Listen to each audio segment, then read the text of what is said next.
شکریہ ادا کرنا چاہوں گا اپنے استاد محترم کا کہ جن کی محبت سے آج میں آپ کے سامنے کھڑا ہوں۔ یہ آپ کی شفقت ہی ہے کہ جس کی بدولت آج مجھے سے بندہ نچیز کو آپ کے سامنے تقریر کرنے کا موقع ملا ہے۔ اس سے پہلے الحمدللہ ہم نے 2 مدارس کے مقابلے میں مسجد علوم محمدیہ بوسیہ اور 2 رانجہ کے مقابلے میں ایک ٹیم کی شکل میں گئے اور الحمدللہ کامیابی نصیب ہوئی۔ یہاں رک کر میں ایک جملہ کہنا چاہوں گا۔ واصف علی واصف رحمۃ اللہ علیہ فرماتے ہیں کہ جو شخص آپ کو دین کا شعور سکھاتا ہے، جو شخص آپ کو دین کے راستے پر چلاتا ہے، جو شخص آپ کو علم سکھاتا ہے، اگر اس سے محبت زندگی بھر نہ رہے تو وہ شعور بھی زندگی بھر نہیں رہتا۔ استاد قوم کا محسن ہوتا ہے۔ اپنے عنوان کی طرف بڑھتے ہیں۔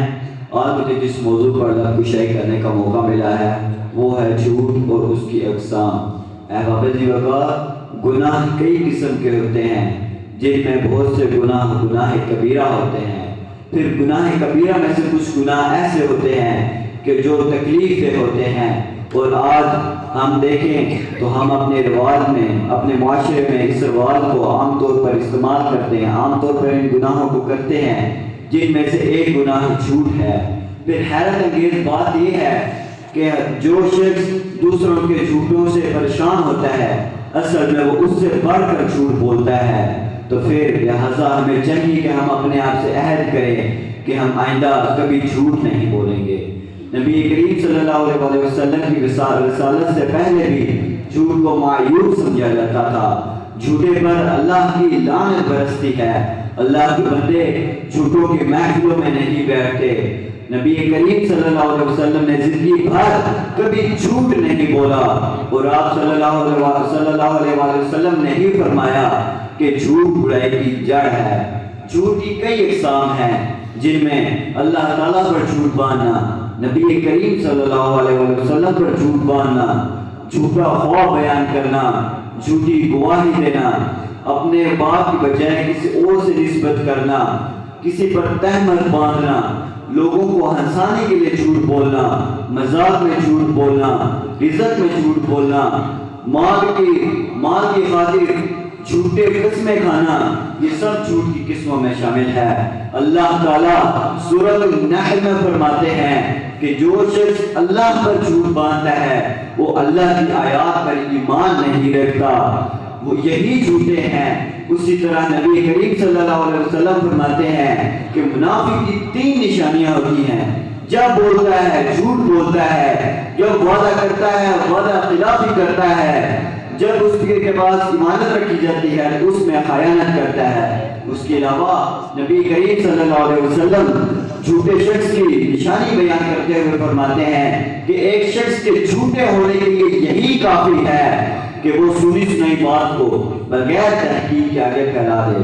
پھر ہمیں چاہیے کہ ہم اپنے گریبانوں میں جھانکے کہ کیا ہمارے اندر یہ برائیاں پائی جاتی ہیں۔ نبی کریم صلی اللہ علیہ وسلم مزید فرماتے ہیں کہ جو شخص جھوٹی قسمیں کھاتا ہے وہ جنت سے دور ہوتا ہے اور وہ جہنم میں داخل ہوتا ہے۔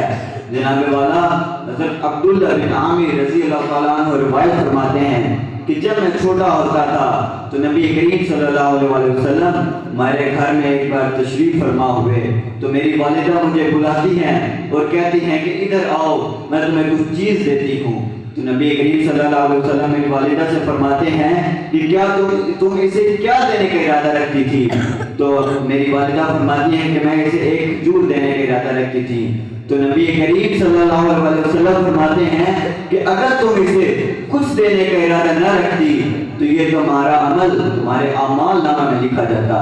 اس حدیث سے یہ ثابت ہوتا ہے کہ آج جو ہم اپنے چھوٹے بچوں سے بولتے ہیں وہ بولنے کی ہمیں اسلام میں اجازت نہیں ہے۔ اسی طرح بزرگان دین بھی ہمیں اسی بات کی تعلیم دیتے ہیں کہ ہم جھوٹ نہ بولیں۔